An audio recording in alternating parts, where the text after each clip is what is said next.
Kem u dizgin berdaye Kevser leva Աթգավա նասակնա լթջա Բանաստեղծությունը եզդիերեն է, Ֆերիկ գյուղի դպրոցի սովորողն է արտասանում հենց եզդիերենի դասին։ Աշքեվա բնդարուկա դկավե դլե մեզն ճուկա Իրենց ուսուցիչը Ռուստամ Հասոյանը նաև գյուղի վարչական ղեկավարն է։ Միակ ուսուցիչն է, որ մասնակցել է կամավոր ատեստավորմանը, շեմը հաղթահարել է 86%-ով։ Գրքերը, որոնցով այժմ դասավանդում են, պետությունը տրամադրում է անվճար։ Մենք հպարտ ենք, որ մենք Հայաստանում ենք ապրում եւ զգում ենք մեզ որպես լիարժեք Հայաստանի Հանրապետության քաղաքացի ու նաև ըստ որպես ազգային փոքրամասնություն դասավանդում ենք նաև մեր մայրենի լեզու եւ գրականություն։ Դեռ 2007-ից դասավանդող ուսուցիչը կարծում է, եզդիներն իրենց մայրենի լեզուն պարտադիր պետք է իմանան։ Մենք Հայաստանի Հանրապետության քաղաքացի ենք, մենք մեր մայրենի լեզվով, եզդիներեն լեզվով չունենք բարձրագույն ինչ-որ հաստատություններ, որ բայց երեխեքը պարտադիր պետք է իմանան իրանց մայրենի լեզուն, իրանց հետ շատ օգուտ է տալիս։ Ամոթել ասենք մարդ իր մայր լեզուն չիմանա,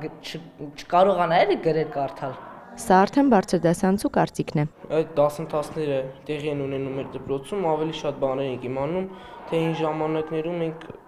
ինչ պատմություններ ենք ունեցել, մեր նախնիները ինչպես են ձևավորվել, ինչպես են եկել։ Դպրոցն 9-ամյա էր, ավարտելուց հետո աշակերտները հիմնականում իրենց կրթությունը չէին շարունակում, Հարևան գյուղի դպրոց գնալն անհարմար էր։ Երեխաները ուսումը կիսատ էր մնում, իսկ մենք գիտենք, որ հանրակրթության կարևորագույն կետերից է 12-ամյա պարտադիր կրթությունը։ 24 թվականին դիմեցինք մարզպետարան եւ մեր կրթության վարչության օգնությամբ դիմեցինք նախարարություն, որպեսզի դպրոցը դառնա միջնակարգ, իսկ 2024 թվականի հոկտեմբերին արդեն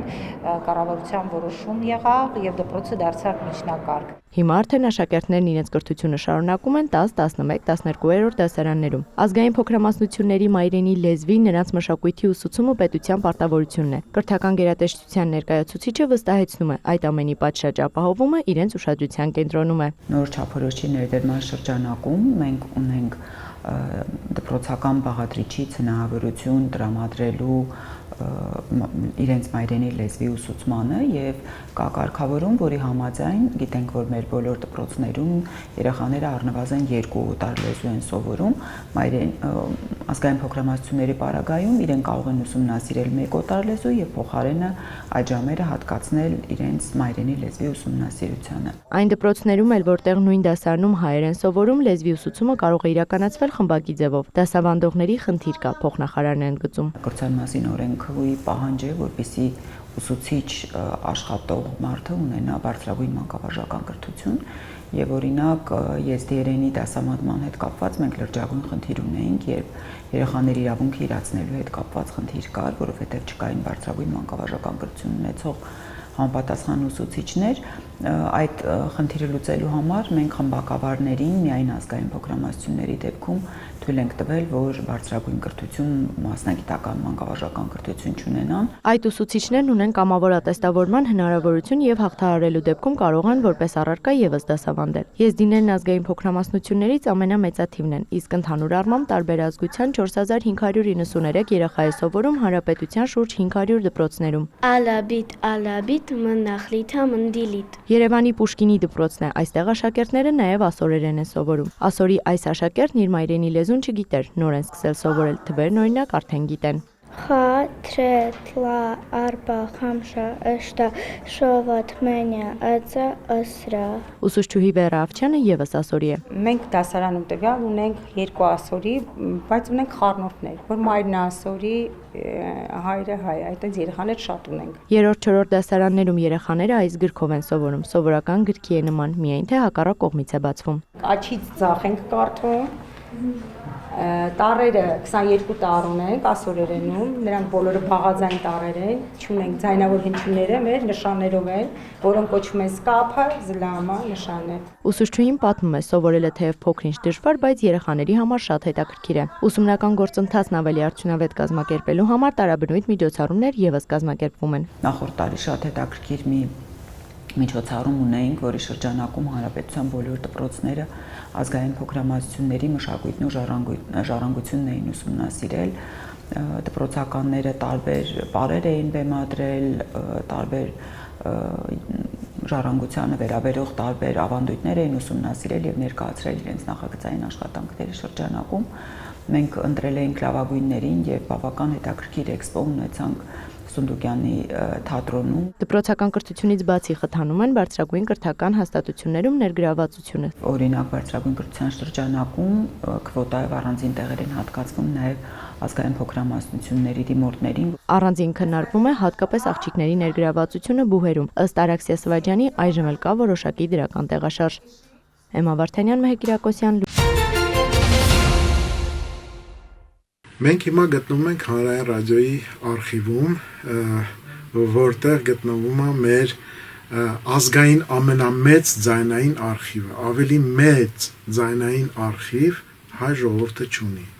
Մի քանի սենյակ զբաղեցնող այս արժեքավոր դարանում են հանրային ռադիոյի 100 տարեկան ձայնագրությունները, հայկական դասականից, այլ ազգերի երաժշտությունից մինչև ռադիոթատրոններ, հարցազրույցներ, պատումներ, ասմունք եւ պարզապես հանդիպումների վավերագրություններ։ Այն երբեմն անվանում են Հայաստանի ձայնային մատենադարան։ Դրանց զգալի մասն էլ ռադիոյի արխիվ է հասել նվիրատվությամբ կամ գործընկերների կողմից։ Խորհրդային տարիներին այստեղ են բառի բուն իմաստով հանգրվանել պահպանման ենթակա բազմաթիվ ձայներ։ Մի քանի 100,000 ձայնագրությունից մոտ 100,000-ն արվել է հենց հանրային ռադիոյի լեգենդար Կարմիր ստուդիայում, որն այսօր էլ երկրի ամենահեղինակավոր ձայնագրման ստուդիաներից է։ Մենք ունենք website հավելված եւ կայք, որտեղ մենք ամեն ինչ որ թվայնացնում ենք, տեղադրում ենք հանրության համար։ Իրենք ունեն այդ բացառիկ հնարավորությունը, որ արխիվի դռները բացել ենք իրենց համար եւ Սփյուռքում ամեն տեղ, որտեղ հայություն կա, ոչ մի երկրի հանրային ռադիո դեռ չի արել անվճար։ Եվ հայապահպանության համար մանավանդ Սփյուռքի եւ երաժշտական դպրոցներում մեր եւ ամեն տեղ շատ մեծ նվեր է, որ իրանք մտնեն այս 100-ամյա արխիվը եւ իրանք որոշեն լսեն եւ լսեն օրիգինալ մաքուր ձայնագրություններ։ Եվ ահա հանրային ռադիոյի 100-ամյակին ընթառաջ բացվում են արխիվի դռները։ Ոսկե ֆոնդում պահվող 10 ստեղծագործություն ընդգրկվել է նոր թողարկված Հոբելյանակ վինիլային ձայնասկավառակում։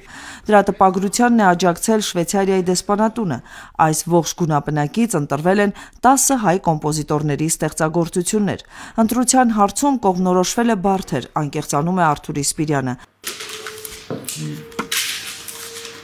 Այսինքն վինիլնա, այս մեր շատ կարևոր նամակն է, սա ծննդականն է մեր հանրային ռադիոյի, այսինքն այստեղ գրված է 1926 թիվ, 13 սեպտեմբերի 1926 թիվ։ Սա առաջին եթերի, այսպես ասած, հրամանն է, որ թույլատրել են, նայեք ռադիոյի կայանի վարիչ ստորագրությամբ, որ թույլատրել են առաջին եթերն է, խոսում է Երևանը, Երևանն է խոսում։ Այս վինիլում ընդգրկված են մեր հայ մեծանուն կոմպոզիտորների ստեղծագործությունները, բոլոր ստեղծագործությունները Հայաստանի մասին են։ Օրինակ Էդգար Հովհաննիսյան Հայաստան, Արտեմի Այվազյանի Իմ Հայաստան, մի խոսքով Ասք Փարապանց եւ այստեղ նույնիսկ Հայրիկ Մուրադյանի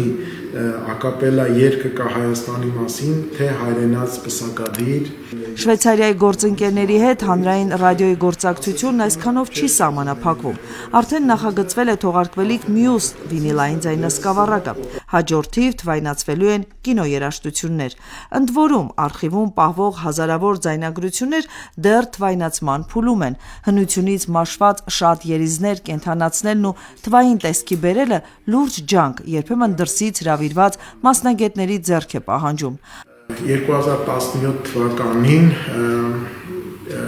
հանրային հեռուստատեսությունը թվայնացրեց սա, իմ խնդրանքով իհարկե, որովհետև ձայնը կար, բայց ֆիլմը չկար, իսկ ձայնը Ալեքսանդր Աջեմյանի հրաշալի գործիքավորմամբ եւ Ռուբեն Մաթովոսյանի անկրկնելի ձայնով այդ 14 հրաշք ստեղծագործություններն էին, Եվ ես երբ որ ցույց տվեցի խորհրդի նախագահին, ժամանակ Ռուբեն Նեջարինյան ասեց, սա անպայման պետք է անել եւ այստեղ մի հատ հետաքրքիր բան ասեմ, այս ֆիլմի պատմիչը, որը պատմում է ֆիլմում, Մասիկոնն է։ Արխիվային սենյակում այս պահին թվայնացվում է ռեժիսոր Վիլեն Զաքարյանի, ով է կոտրել ձայնապնակը ֆիլմի սաունդթրեքը։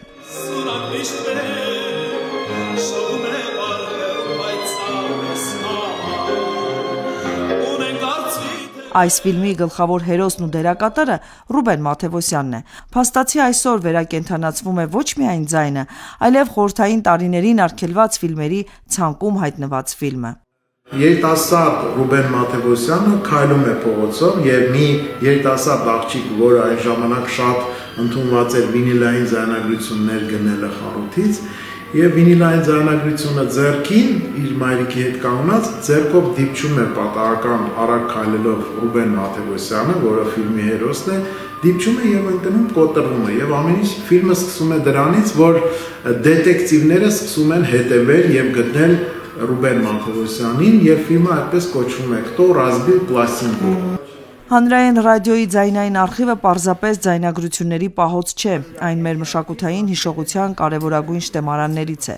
Այստեղ պահպանված յուրաքանչյուր ձայն պատմություն է, ժամանակի, արվեստագետների եւ մի ողջ ժողովրդի ստեղծագործական ուղու մասին։ Հանրային ռադիոյի արտասահմանցի բազմաթիվ հյուրեր տասնյակ երկրներից այստեղ գտնում են իրենց ազգի երգերն ու ձայնագրությունները, իրենց լեզվի ու մշակույթի մի մասնիկը ու հեռանում խիստ տպավորված։ Արմինե Գևորգյան, Գագիկ Սիմոնյան։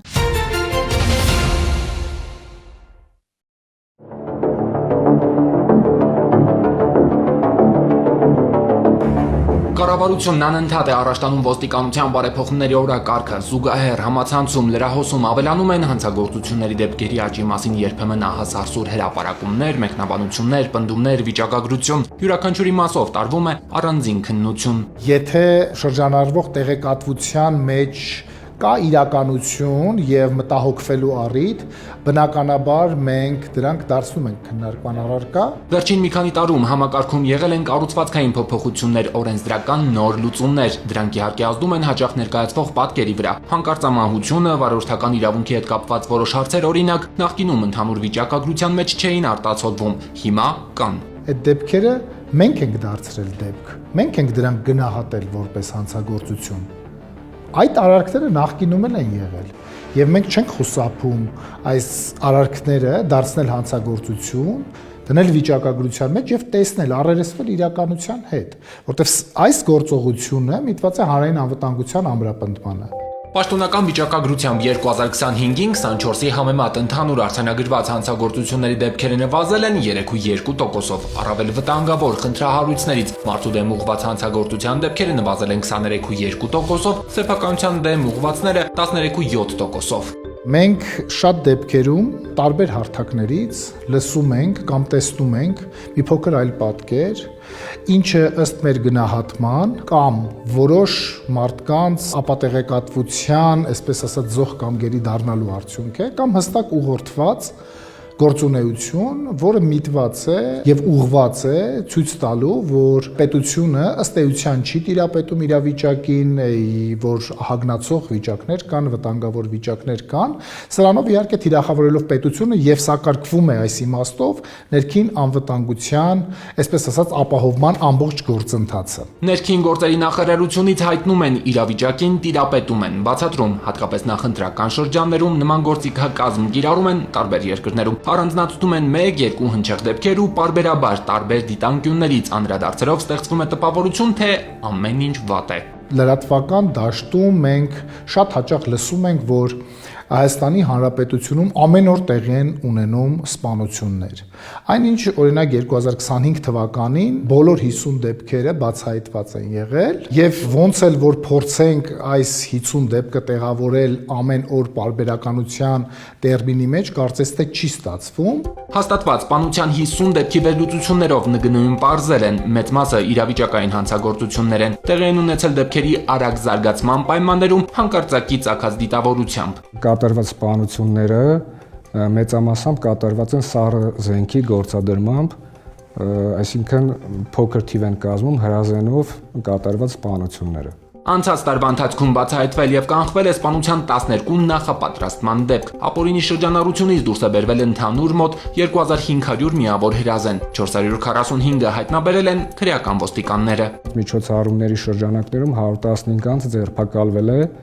ու իրենց մոտից հայտնաբերվել է թվով 156 միավոր հրազեններ։ Բնակարանային գողությունների մասով ունենք դեպքերի նվազում, 169 դեպքով ավելի քիչ է արձանագրվել 2025 թվականի ընթացքում։ Կարևոր է ընդգծել, որ քրեական ոստիկանության կողմից վնասազերծվել են այսպես կոչված պրոֆեսիոնալ հանցավոր խմբեր։ Կիբերհանցագործություններն էլ քրեական ոստիկանության ուշադրության կենտրոնում են։ Օպերատիվ տվյալներով 2025-ին բացահայտել են հափշտակություն կատարող 4 խմբի, եւս 2 խումբ վնասազերծվել է այս տարի։ Կանխել են Հայաստանի քաղաքացիներից մոտ 27 միլիոն դրամի հափշտակության փորձ։ Տնտեսական բնույթի հանցագործությունները բացահայտելով պետական բյուջե է վերադարձվել 643 միլիոն դրամ։ Ընդհանուր վնասը գնահատվում է 25 միլիարդ դրամ։ Ոստիկանությունն ապօրինի շրջանառությունից հանել է 760 կիլոգրամից ավելի թմրամիջոց, հիմնականում հայտնաբերել են մեծ խմբաքանակներ մաքսանենգ ճանապարհով ներկրման ժամանակ։ Դպրոցներում թմրամիջոցների ապօրինի շրջանառություն բացարձակապես չի արձանագրվել 2025 թվականին, դա ընդհանրապես սոցիալական կայքերով հրապարակումներ են եղել։ Հանրապետությունում արձանագրված հանցագործությունների շուրջ 80%-ը համայնքային ոստիկանության տիրույթում է։ Վիճակագրությամբ ոչ մեծ ու միջին ծանրության հանցագործությունները նվազել են, փոխարենն աճել է բացահայտման արդյունավետությունը։ Հանրությանը ամենից շատ անհանգստացնողներից ավտոմեքենաներից կատարված գողությունների բացահայտման դեպքերն էլ աճել են։ Հիմնականում ավտոմեքենաներից կատարված հափշտակությունները տեղի են ունենում Երևան քաղաքում, համայնքային ոստիկանությունում կատարվում է նաև վերլուծություն, գույքագրվում եւ քարտեզագրվում է այն տարածքները, վարչական շրջանների այն հատվածները, բակային կլինի, փողոցային հատվածները, որտեղ էլ առավել շատ է տեղի ունեցել հափշտակությունները։ Այդ ուղղությամբ մենք իրականացնում ենք մշտապես օպերատիվ հետախուզական միջոցառումներ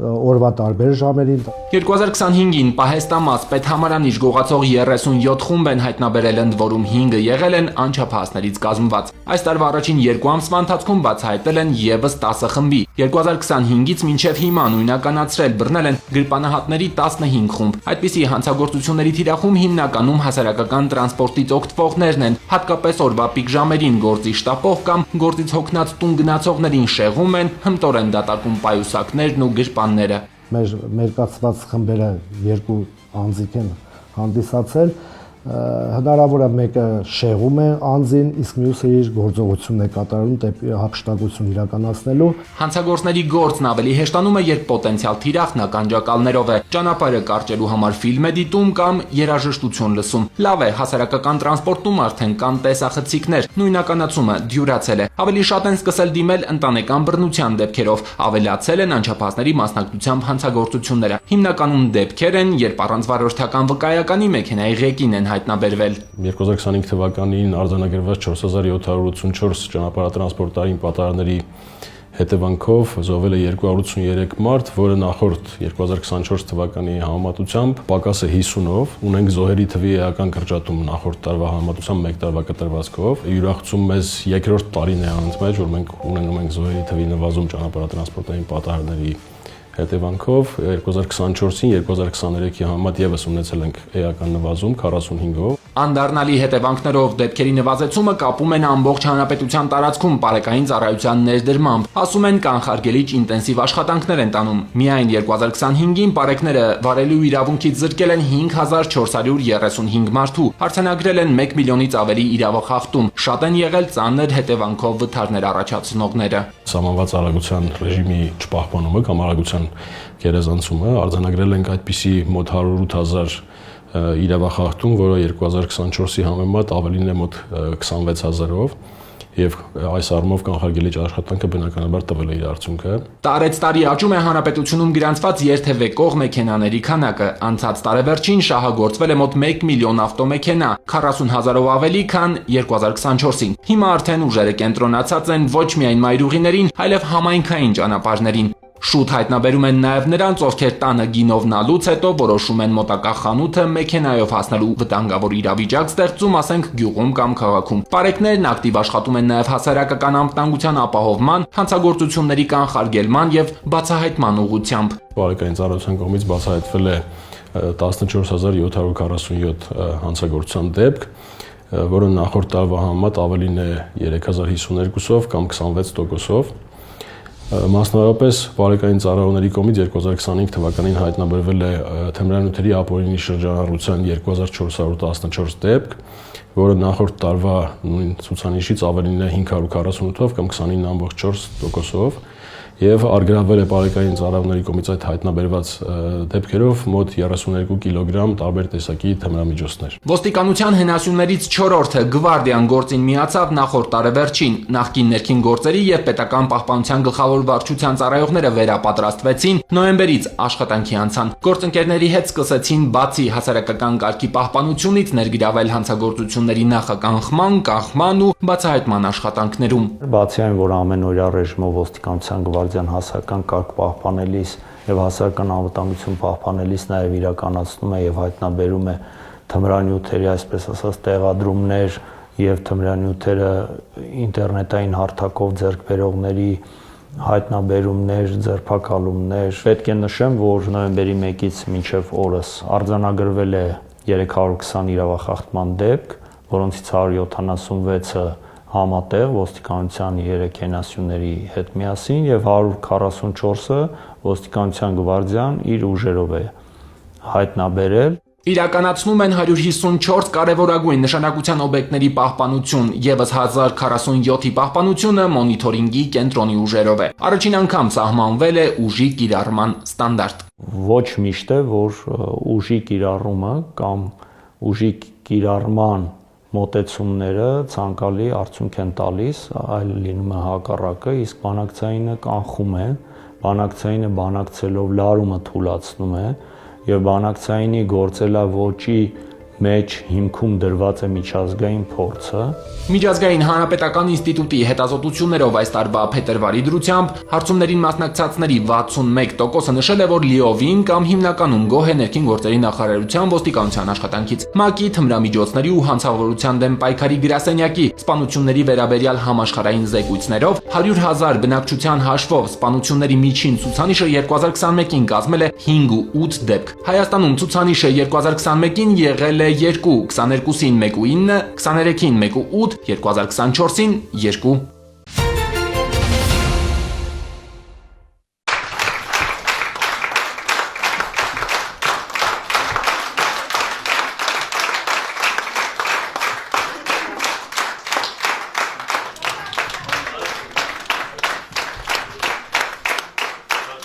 Ստեփան Զորյանի տուն թանգարանում հանդիսավորությամբ դիմավորեցին Խնձորի այգին ֆիլմի մեծանուն դերակատարներին։ Եվ այստեղ պրեմիերայի ժամանակ Ալանե Թումանյան, ռեժիսորն է Մելիքա Վաքովը, Ռուբեն Հովսեփյանն է արձակագիրը, Սոսն է, ֆիլմի նկարիչն է Ռաֆայել Պետրովիչը եւ խմբագիրն է Սուրեն Սարուխանյանը։ Դերասանուհի Սոֆիկ Սարգսյանի պատմություններն ու հիշողությունները կապված Խնձորի այգին ֆիլմի ու նկարահանումների հետ շատ են։ Նախ ցուցադրում է արխիվային լուսանկարները, հետո պատմությունը սկսում է սկզբից, երբ ֆիլմում նկարահանվելու առաջարկ ստացավ։ Երբ ասացին, որ Մելիքա Վաքովը ֆիլմի ռեժիսորը կանչում է ինձ հայտի, նկարահանելու է Խնձորի այգին, ես անմիջապես վիպակը կարդացի։ Ես այդ վիպակ կարդացողներից որ չեն սիրում ռեժիսորները։ Եվ մի հատ Խնձոր վերցրած գնացի։ Ինձ համար թանկ ֆիլմ է, սա իմ 10-րդ ֆիլմն է։ Որովհետև երբ ֆիլմը լավ է ստացվում, դուք ես լավ ես դնում, չես տխրում, հպարտությամբ ես մասնակցում ամեն ինչին, որ կապված է ֆիլմի հետ։ Եվ իհարկե մեծ պատիվ է, ես անգամ էլ սոսի աղջիկը լինելը, որովհետև երբ կինն էի, ուրիշ պատմություններ էլի, իսկ հիմա որ աղջիկն է, այնքան գուրգուրանք ուներ նկատմամբ, իսկ նահապետում Խնձորի այգին ֆիլմը նկարահանվել է Ստեփան Զորյանի համանուն պատմվածքի հիման վրա 1985 թվականին, սակայն այն միշտ արդիական է։ Մեծանուն գրողի տուն թանգարանում միջոցառմանը բացի հատուկ հրավիրված հյուրերից ներկայացված էր նաև ֆիլմին նվիրված ժամանակավոր ցուցադրություն։ Քանի որ անցյալ տարի լրացավ Խնձորի այգին ֆիլմի նկարահանման 40 տարին, այդ առիթով որոշեցինք ցուցադրություն ներկայացնել, ունենք արդեն ցուցադրություն Խնձորի այգին խորագրով եւ որոշեցինք հանդիպում կազմակերպել ֆիլմի դերասանների հետ։ Ցավոք շատերը կյանքից հեռացել են, ափսոսանքով պիտի նշեմ, որ լավագույն դերասանուհիներից Ալլա Թումանյանը այսօր չկարողացավ ներկա գտնվել, սակայն ի ուրախություն բոլորիս ներկա կարողացան գտնվել Սոֆիկ Սարգսյանը եւ Ալեքսանդր Խաչատրյանը։ Ամենակարևորը, որ ժողովուրդը հիշում ու գնահատում է, ասում է Ալեքսանդր Խաչատրյանը։ Ֆիլմում Մարտոշի կերպարը խաղալը կարևոր նշանակություն է ունեցել նրա համար։ Բացասական կերպարում խաղալը նրա երազանքն է եղել, որը ֆիլմի ռեժիսորը դարձրել է իրականություն։ Ամբողջ կյանքս մինչև այս ֆիլմը խաղում էի դրական հերոսներ